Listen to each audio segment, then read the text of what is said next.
ఇన్నాళ్ళు ఎంజాయ్ చేసిన పార్టీ టీడీపీని వాళ్ళ మామ నుంచి కబ్జా చేశారు. రెండింటినీ పూర్తిగా తిరస్కరించి చెత్తబుట్టలో వేశాము, అయినా నీకు సిగ్గు రాలేదా అనే క్వశ్చన్ జనం వేస్తున్నారు. అది జనం అడుగుతారని తెలిసి కూడా ఆయన మళ్ళీ పైకి వచ్చి లాస్ట్ డిచ్ ఎఫర్ట్స్ కింద చేస్తున్నాడు. అందులో భాగంగానే తాను ఏ ద్రోహాలు చేశాడు, ఏ పాపాలు చేశాడు రాష్ట్రానికి, రాష్ట్ర ప్రజలకు, ఉమ్మడి రాష్ట్రంగా ఉన్నప్పుడు, తర్వాత డివైడ్ అయ్యాక ప్రజల అవకాశం ఇచ్చిన 14-19 మధ్య, అలాగే రాష్ట్రాన్ని ఎట్లా ముంచినాడు, మొత్తం at the cost of entire state తాను కొన్ని తరాలు తిన్నా తరగనంత దోచుకున్నాడు, తాను కానీ తన కోటని. ఇవన్నీ జగన్మోహన్ రెడ్డి గారికి ఆపాదించాలనేది ఈరోజు చూస్తున్నాడు. జనం గుర్తించినారని తెలిసినా సరే, జనం ఆల్రెడీ గుర్తించి రిజెక్ట్ చేశారని తెలిసినా సరే, తన ఊకదంపుడు దీంట్లో అంటూనే ఉన్నాడు. తన లక్షణాలన్నీ జగన్మోహన్ రెడ్డి గారికి ఆపాదించాలని చూస్తున్నాడు. అవి జనం లెక్కలేక వేసుకోవట్లేదు, రిజెక్ట్ చేశారు. అందుకే ఆయన సభలు ఎట్లా జరుగుతున్నాయో చూస్తున్నారు. కెమెరాలకు ఫిట్ అయ్యేట్టు, కెమెరా సరిగ్గా సరిపోయేటట్టు స్ట్రీట్స్లో. అలాగే జగన్మోహన్ రెడ్డి గారు కదిలితే జనం ఎట్లా నీరాజనం పడుతున్నారో అది కూడా మీరు చూస్తున్నారు. అక్కడే తేడా తెలుస్తుందిగా. సీఎం క్యాంప్ కార్యాలయంలోకి ఒక కంటైనర్ వచ్చింది. ఆ కంటైనర్ లో ఏమవుతుంది ఇప్పుడు అడుగుతున్నారు, డబ్బులు ఉందా, వాళ్ళ వంద అదే అది కూడా చెప్దామని నేను అనుకున్నా. వాళ్ళు ఏదైతే అన్నారో ఇది ఆ వెహికల్ నెంబర్ కూడా వాళ్ళు వేశారు. ఇది పార్టీ నుంచి అఫీషియల్గా ఆర్టీసీ నుంచి తీసుకున్న సీఎం గారి క్యాంపెయిన్ కోసం తీసుకున్న వెహికల్ నంబర్ కూడా పెట్టి అప్లై చేసింది. ఎప్పుడు తేదీ చూడండి, ఐ థింక్ 25 చేశారు. 26వ తేదీ ఈసీ దానికి పాస్ కూడా ఇష్యూ చేసిన పాస్ ఇది. ఐ థింక్ ఈ నెంబరే చెప్పినట్టున్నారు, ఏపీ 16Z0363. ఇది దీంట్లోనే ఉంది ప్యాంట్రీ కారు. వీళ్ళు అడిగిన దాంట్లో కూడా ప్యాంట్రీ కార్ అన్నది. వాళ్ళు ఇచ్చింది కూడా దానికి ఈసీ సర్టిఫికేట్ ఇచ్చింది. ఇది ప్యాంట్రీ కారు. నేను ఇంతకంటే ఎక్కువ చెప్పాల్సిన అవసరం లేదు. వీళ్ళు గవర్నమెంట్లో ఉన్నారు. అప్పుడు ముఖ్యమంత్రిగా ఆయన తిరిగాడు. అప్పుడు ఉన్నది ఇప్పుడు అలాంటి ఫెసిలిటీనే ఉంటుంది. ముఖ్యమంత్రి పోతున్నప్పుడు పార్టీ తీసుకున్న ఫెసిలిటీ ఇది. పూర్తిగా దానికి అవసరమైతే పే చేసి తీసుకున్న ఫెసిలిటీ ఇదే కాదు. దీని మీద ఐ థింక్ చంద్రబాబు నాయుడు కూడా ఇచ్చాడా లేక లోకేశ్వర్కే కన్ఫైన్ అయినాడు. ఆ ట్విట్టర్ ఎందుకు పెట్టాడో తెలియదు అని వీళ్ళ కోసమే ఉన్నట్టుంది. అది దాని ఇంత దుర్వినియోగం ఎవరు చేసి ఉంటారు ఆ ప్లాట్ఫామ్, తండ్రి కొడుకులు చేసినంత. అసలు వెనక ముందు ఎద్దు ఈనిందంటే ఇమీడియట్ కట్ అయ్యమన్నట్టు. అసలు ఎద్దు ఈనుతుందా లేదా అనేది కూడా ఆలోచించాల్సిన అవసరం లేదని అనుకోవడం. దీంతోపాటు నిన్న ఇంకోటి కూడా వచ్చినట్టుంది. మా కాళహస్తిలో పార్టీ అధికారికంగా తీసుకున్న గోడౌన్లో సరుకు పెట్టుకొని ఏది బిల్లులన్నీ పే చేసి తెచ్చి పెట్టుకున్న సరుకు అన్నీ చూస్తే దాని మీద కూడా ఏదో ఇది ఉందని చెప్పి యాగీ చేసి గొడవ చేసి అధికారులు వచ్చి చూసేంతవరకు లాక్కపోయారు. నా అనుమానం ఏదంటే మా పార్టీ ఆఫీస్లో కూడా వస్తారేమో అని. వచ్చి పార్టీ ఆఫీస్కి వచ్చినా కూడా ఇది మేము పోవాలి, టీడీపీ ఆఫీస్ మీద పోవాలి. అంటే ఏదైతే ఆథరైజ్డ్ ఇది ఉంది, అసలు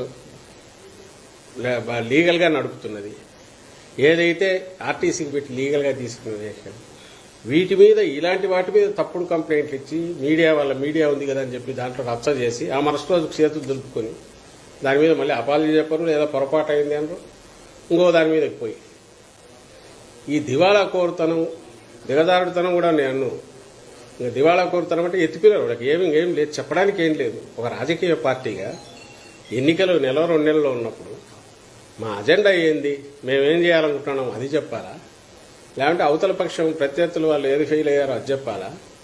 దీన్ని చెప్పి జనం లేకపోతారా? అసలు ఏం సబ్జెక్టే లేనట్టు లేదు నిజంగా. వాళ్ళ దగ్గర జనం దగ్గరికి పోయి ఏం చెప్పాలన్నా చీకొడతారు. ఎందుకంటే ఇంతకుముందు నువ్వేం చేశావని అడుగుతారు. జగన్మోహన్ రెడ్డి గారు ఎత్తి మరీ చూపుతున్నారు, మీరు మళ్ళీ వస్తారు 14-19 వీళ్ళు ఎట్లా మోసం చేశారు మీకు గుర్తుంది కదా అని. కాబట్టి అది మాట్లాడలేరు. ఇది ఇట్లాంటివి రోజు ఒకటి పొద్దున లేవని ఏమొస్తుందో తెలియదు. అంత చేస్తే ఈ ఆఫీస్ కూడా అలాంటిది అంటారేమో, ఇంకోటి ఏదో ఒకటి అంటారు. దానికి మేము ఎక్స్ప్లెనేషన్ ఇవ్వాలి, లేకపోతే ఈసీ దగ్గర మీద రచ్చ చేస్తారు. ఈనాడు ఆంధ్రప్రదేశ్లో బ్యానర్ ఐటమ్ చేస్తారు. వీళ్ళ బతుకంతా కూడా ఆ దింపుడు కళ్ళ ఆశ అనేది కూడా పోయినట్టుంది. అంతా అయిపోయింది, ఏం లేదు. కాబట్టి పోతూ ఇంత బోధ అంతే తుడుచుకుంటూ ఉంటాడు. అట్లీస్ట్ మీడియా స్పేస్ దాంతో ఇది నిండితే జగన్మోహన్ రెడ్డి గారు కానీ వైఎస్ఆర్సీపీ వాళ్ళు కానీ చెప్పడానికి అంత స్పేస్ దొరకకుండా చేయాలనే కక్కుర్తో లేదా ఎలాగో రాలేకపోతున్నామనే ఆ దీంతో లాస్ట్లో ఉండే ఆ వాళ్ళ ఏడుపు కడుపు మంటో ఇవన్నీ కలిసి ఇలాంటి వాటికి వస్తున్నట్టున్నాయి. దయచేసి ప్రజలు అర్థం చేసుకోవాల్సింది ఇది. మరి ఏది నెల రోజులు టైం ఉన్నప్పుడు ప్రజలకు ఏం చేస్తున్నామో చెప్పాలనా లేదా ఇలాంటి వాటికి పోతారు ఎవరన్నా? నిజమైన ఉంటే చేయొచ్చు తప్పకుండా. కానీ ఓ పార్టీ అనుకుంటే ఏదో పవన్ కళ్యాణ్ అంటే ఆయన పార్టీ లేదు ఏం లేదు ఏదో తెలియదు తప్పు కంప్లైంట్ ఇచ్చినా అంటే అనుకోవచ్చు. వీళ్ళు అధికారంలో ఉన్నారు, అంతకుముందు చూశారు. ఇప్పుడు పార్టీ రీజనల్ పార్టీగా 40 ఏళ్ళు 45 ఏళ్ళు ఉన్నారు. వీళ్లకు సంబంధించినంత వరకు ఒక క్లారిటీ అయితే ఉండాలి పెట్టే ముందు, లేదా అధ్యక్షుడో ఆయన ముఖ్యమైన వాళ్ళు ఈసీ కంప్లైంట్ ఇచ్చే ముందు దీంట్లో కొంతన్నా సరుకుందామని చెప్పేదంటే జనం నవ్వుకుంటారా లేకపోతే సీరియస్గా చూస్తారా అనుకోవాలి. తప్పుడు ఆరోపణలు చేసే ముందు అది ఉన్నట్లేదు, అంతా ఇంగితం అంతా పోయినట్టుంది. వీళ్ళ బీజేపీ నేతలు కోరటం వల్లే తాను మద్దతు ఇవ్వాల్సి వచ్చింది, లేకపోతే వారం రోజులు 10 రోజులు అక్కడే పోయినాగా ఢిల్లీలో తిరుగుతున్నాడు, చక్కర్లు కొడుతున్నాడు, అక్కడే తిరుగుతున్నాడు. అంతకుముందు పోయి ఒకసారి పోయి వచ్చాడు, మళ్ళీ పోయినారు, అక్కడే తిరిగారు దర్శనం కోసం. ఇవన్నీ దేనికోసం చేసినట్టు? అక్కడ పోయి అంత ఇదిగా వచ్చి ఈ రోజు వచ్చి భవిష్యత్తు తెలుగు రాదని అమిత్ షాకు మోడీకో తెలుగు అర్థం కాదులే. ఇంక ఇక్కడ ఉండేది ఎలాగో మన ఏజెంట్లే కదా, ఇక్కడ స్టేట్ లీడర్షిప్లో ఉండేది. రిపోర్ట్స్ వాళ్ళకి తెలియలేని ఆయన మాట్లాడుతున్నట్టున్నాడు, తెలుగులో మాట్లాడితే పోతుంది చెల్లుతుంది అని. ప్రజలకు తెలుసు కదా, ఉత్తరాది వాళ్ళకో లేక మోడీకో అమిత్ షాకు తెలియదు, రాష్ట్ర ప్రజలకు తెలుసుగా ఈయన ఎంత ఆత్రంగా వాళ్ళ చుట్టూ తిరిగాడు, కేసుల నుంచి బయటపడాలని ఎలాగో వాళ్ళతో పొత్తు పెట్టుకోవాలని చెప్పి డెస్పరేట్గా తిరిగిన చంద్రబాబు కానీ దానికి రాయబారం నడిపిన పవన్ కళ్యాణ్ కానీ వీళ్ళు ఎంతగా ఇది చేశారో ప్రజలకు తెలియదా? అందరు చూస్తూనే ఉన్నారుగా. అయినా ఆయన నమ్మకం ఏంటంటే తను ఏదంటే తన మీడియాలో వస్తుంది, అది డిస్కషన్ అవుతుంది, జనం దానికి కొంత నమ్మకపోతారా అనేది ఆయన ఆశ. ఇంకా అది పోయినట్లే, ఎందుకంటే ఆయనకు తెలిసిన విద్య అదే కదా.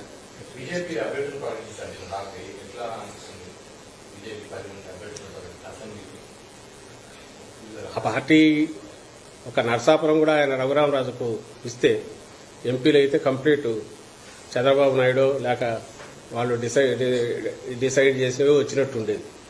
అది ఒకటి ఎందుకో ఇది చేశారు కానీ అది కూడా ఇచ్చింటే అక్కడికి అయిపోయేది. అతని ఇది తీరేది, కోరిక తీరేది. ఎన్నికల్లో కూడా ఏం జరుగుతుందో తెలిసేది. రిజల్ట్ ఎట్లుండేది? 1 సైడ్ ఏకపక్షంగా ఉంది ఆల్రెడీ. మిగిలిన వాటిలో కూడా గతంలో కనీసం వాళ్ళ కార్యకర్తలు ఎవరో కనపడేవాళ్ళు, ఇప్పుడు అదేం కనపడలే. మీ మీడియాలో నేను ఇట్లా చూస్తున్నాం, అందరూ ఒకరిద్దరు కండువాలు అప్పుడు వేసుకోవడం, ఇంకా వేసుకునే వాళ్ళు టీడీపీ తరఫున పోటీకని ఇన్నాళ్ళు ఉండేవాళ్ళు, వాళ్ళు కూడా ఆ లిస్టులో కనపడడం, ఇవి ఆశ్చర్యంగా ఉంది. ఇంతకుముందు కనీసం వాళ్ళ కార్యకర్తలు నిలబెట్టుకునేది బీజేపీ. ఈసారి పూర్తిగా బీజేపీ పక్షాన తెలుగుదేశం పార్టీ తాను అనుకున్న వాళ్లను బీజేపీలో ఉన్న వీళ్ళ ఏజెంట్ల ద్వారా నింపించారు అనేది మీ మీడియాలో వస్తున్న కథనాలను లేదా డిఫరెంట్ అభిప్రాయాలు చూస్తున్నా, పేర్లు చూస్తున్నా అర్థమవుతుంది.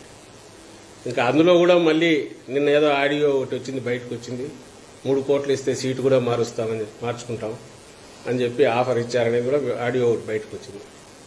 అంటే ఈ రాష్ట్రము తెలుగు రాష్ట్రం మాకెక్కడని వాళ్ళకి పడుతుందని తెలియట్లే. కానీ పైనుంచి మొత్తం జరుగుతున్నది అంతా చూస్తే మాత్రం మాకు సంబంధించినంత వరకు ఏదైతే జగన్మోహన్ రెడ్డి గారు చెప్తున్నారో, ఒక నిజంగా సీరియస్ పార్టీ సీరియస్గా ప్రజలకు సేవ చేయాలనుకుంటే మనమేంది అనేది క్లారిటీ ఇవ్వాలా, ప్రజలకు మనం అర్థం కావాలా, నాయకుడు ఎలాంటి వాడు, పార్టీ ఎలాంటిది అనేది ఒక సింగిల్ పార్టీగా పోయి ప్రజల ముందుకు పోయినప్పుడే వాళ్ళు తీర్పు ఇవ్వడానికి అవకాశం బాగుంటుంది. కలగూర గంపలాగా ఎన్నికల దగ్గరికి వచ్చినప్పుడు కాళ్ళు గడ్డాలు పట్టుకునేవు, అతుకులు వేసుకునేవు ముందుకు వస్తే అది అష్టావక్రలాగా ఉంటుంది తప్ప ఓ పర్ఫెక్ట్ పిక్చరు రాదు. దానివల్ల ప్రజలు తీర్పు ఇవ్వడంలో కష్టమవుతుంది. రెండోది ఎవరికైనా వాళ్ళలో కోరుకుంటే కూడా అది పోతుంది. ఇప్పుడు వాళ్ళ వైపు చూస్తే, అక్కడ జరుగుతున్నది చూస్తే రేపు తీర్పు ఎట్లుంటుంది అనేది క్లియర్గా తెలుస్తుంది. ఈ పక్క మేమేమో పూర్తి స్పష్టత ఇచ్చాం, జగన్మోహన్ రెడ్డి గారు ఏం చేశారో చెప్పారు, మా నాయకులు కిందికి వెళ్ళి చెప్పారు, మా టీము రెడీగా ఉంది, ప్రజలు చూజ్ చేసుకున్నారు ఆల్రెడీ. అటువైపు డెస్పరేషన్ నుంచి పుట్టి కేవలం స్వార్థంతో వాళ్ళ స్కిన్ ప్రొటెక్ట్ చేసుకోవడానికో, వాళ్ళ ఆస్తులు ప్రొటెక్ట్ చేసుకోవడానికో, కేసులు తప్పించుకోవడానికో ఒక వ్యక్తి చంద్రబాబు నాయుడు అనే వ్యక్తి చేస్తున్న నాటకంలో వీళ్ళు మొత్తం బలి అయినారు అనేది ఆల్రెడీ ఇప్పటికే పూర్తి అందరికీ అర్థమైంది. అండ్ ప్రజలు కూడా అది నిర్ణయించుకున్నారు. ఎటు ఉన్నాం అనేది మరింత సుస్థిర నిర్ణయం తీసుకుంటారు. ఇప్పుడు ముందున్న దానికంటే ఇప్పుడు వచ్చేసరికి ఓకే, ఎక్కడన్నా ఎవరికైనా కన్ఫ్యూజన్ ఉన్నా కూడా కాదు, ఇటువైపు స్పష్టమైన లీడర్ ఉన్నాడు, స్పష్టమైన అజెండాతో పార్టీ ఉంది వైఎస్ఆర్సీపీ. ఈ వైపు ఏమో అధికారమే పరమావధిగా చేసుకుని దానికోసం ఎలాంటి ఇదైనా చేసే ఒక కలగోర గంప ఒక మంద ఆఖరి నిమిషంలో కలిసి ఒక మందలాగా వచ్చి పడినారు. కాబట్టి దీన్ని రిజెక్ట్ చేయాలా అనే ఒక బలమైన నిర్ణయం తీసుకోవడానికి తగిన రకంగా ఈ 10 రోజులు 15 రోజులు కానీ వాళ్ళ మధ్య పొత్తుల చర్చలు కానీ లేదా సీట్ల డిక్లరేషన్ పవన్ కళ్యాణ్కి వాళ్ళు 60-70 అంటే 24 కుదించడం, ఆ తర్వాత అది కూడా తీసేసి 21కి కుదించడం, అందులో కూడా చంద్రబాబు నాయుడు తన మనుషుల్ని సుమారుగా గుప్పించడం, వాటిని చొప్పించడం, ఇంకా బీజేపీలో కూడా అదే పనిగా ఇది చేయడం. ఈ మొత్తం దీంట్లో ఒక వ్యక్తి ఆడుతున్న నాటకం, చంద్రబాబు ఆడుతున్న నాటకం. ఆ నాటకానికి ఎంతమంది బలైనారు, ఇంక్లూడింగ్ జాతీయ పార్టీతో సహా ఎట్లా చేశారనేది బాగా రుజువైంది.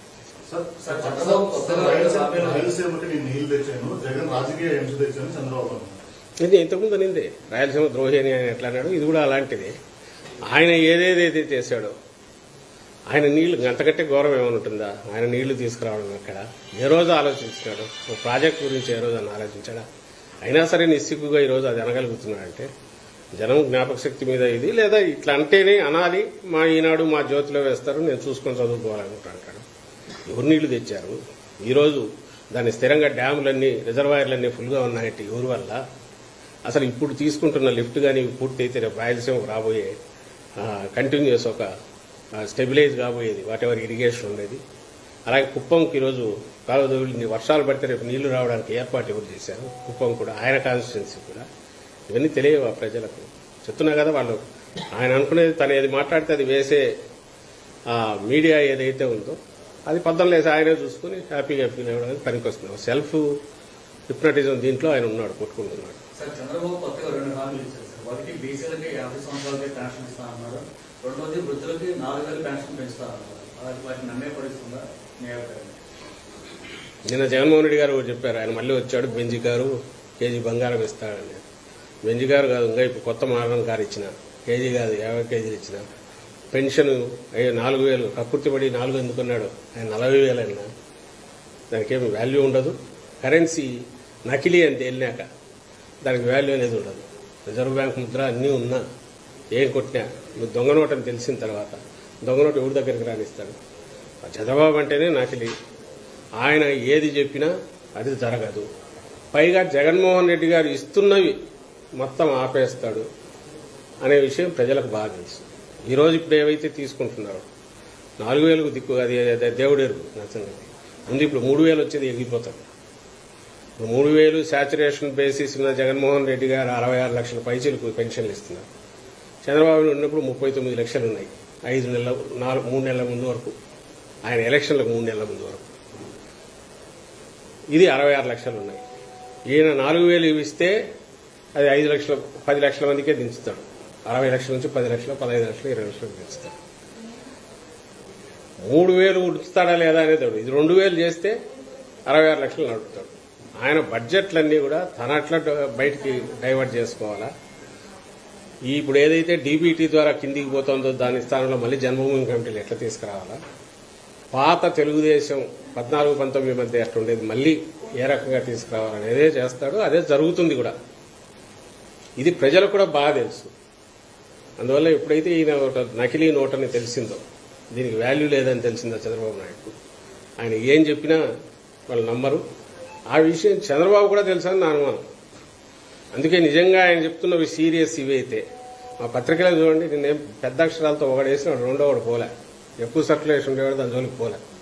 ఎందుకంటే నమ్మరని తెలుసు ఇతను చెప్పేవి. ఆ 6 పాయింట్ కాదు 7 పాయింట్ అయినా ఇవైనా ఆయన కూడా దాని మీద చెప్పుకోవటం. నిజంగా ధైర్యం ఉంటే ఇవన్నీ పొద్దుపోని కంటైనర్లో ఇది ఉందని, ఇంకో దాంట్లో ఏదో ఉందని ఆ బస్సులో తీసుకెళ్లారు, ఆ గోడౌన్లో తప్పుడు కంప్లైంట్లు ఇప్పించి లేదా నోటికొచ్చినట్టు బూతులు తిట్టి వీటి బదులు ఆ పాజిటివ్ అది ఎత్తుకొని పోవచ్చు కదా ఆయన. అయ్యా ఇదిగో నేను ఇంత బ్రహ్మాండంగా ఇవ్వబోతున్నాను నమ్మండి అని చెప్పొచ్చుగా, ఎందుకు గట్టిగా అనలేకుండా అన్నాడు? అసలు ఇంతవరకు ఆ పార్టీ వాళ్ళు అపోజిషన్లో ఉండేవాడు ఎంత అగ్రెసివ్గా గడప గడపకు పోవాలా, జనంలోకి పోవాలా? పోవడానికి ఎందుకంటే అపోజిషన్లో ఉన్నాడు చెప్పడానికి ఉండాలా? ఒక్కసారైనా తెలుగుదేశం వాళ్ళు మేము వెళ్తున్నాం అధికారంలో ఉండి మా నాయకులు మా ఎమ్మెల్యేలు గడప గడప ఇప్పుడు 2 సార్లు 3 సార్లు పూర్తి చేశారు. ఇంటింటికి ఎక్కడికి వెళ్ళినా ఆధారణ ఉంది. వాళ్ళని ఒకసారైనా ఎందుకు పోలేకపోయారు? ధైర్యం ఎందుకు రావట్లా? అంటే ఎక్కడ పోయినా చీకొడతారు. 14-19 చూసిన వాళ్ళే మీ మొహం విధంగా. ఇప్పుడు ప్రజలకు భయం ఉండేది ఈయన మళ్ళీ వస్తే జగన్మోహన్ రెడ్డి గారు ఇస్తున్నవన్నీ ఆగిపోతాయి, ఇంటి దగ్గరికి తెస్తున్న వాలంటీర్ల సిస్టమ్ పోతుంది, మళ్ళీ పాత జన్మభూమి కమిటీలు వస్తాయి అనే స్పష్టత ఆయన మీద ఉంది, చంద్రబాబు మీద, ప్రజలకు. జగన్మోహన్ రెడ్డి గారి మీద ఈయనే మళ్ళీ వస్తేనే ఈ పథకాలన్నీ కంటిన్యూ అవుతాయి. ఏదైతే డెవలప్మెంట్ జరుగుతుందో సస్టైనబుల్ డెవలప్మెంట్, ఫ్యూచర్ అందరికీ ఉపయోగపడే డెవలప్మెంట్ అది కంటిన్యూ అవుతుంది. వచ్చే 5 yearsకు రాష్ట్రం రూపం మారుతుంది, బ్రహ్మాండమైన అభివృద్ధికి చేరుతుందని కూడా ప్రజలకు స్పష్టత ఉంది. అందుకే చంద్రబాబు ఎక్కువ నంగినంగా మాట్లాడుతున్నాడు. అవి చిన్న చిన్న దాంతో వాళ్ళు వేసుకుంటున్నారు. తిట్లు పెద్ద అక్షరాలతో వేస్తున్నారు. ఆయన ఏదైనా నిజంగా వాళ్ళు చెప్తున్నది ఏదైతే ఏ పార్టీ అయినా గర్వంగా చెప్పుకోవాలో ప్రామిస్లు అవి చిన్న చిన్నగా వాళ్ళు వేస్తున్నారు. వాళ్ళకు తెలుసు, ఆయనకు తెలుసు, అన్ని అబద్ధాలని.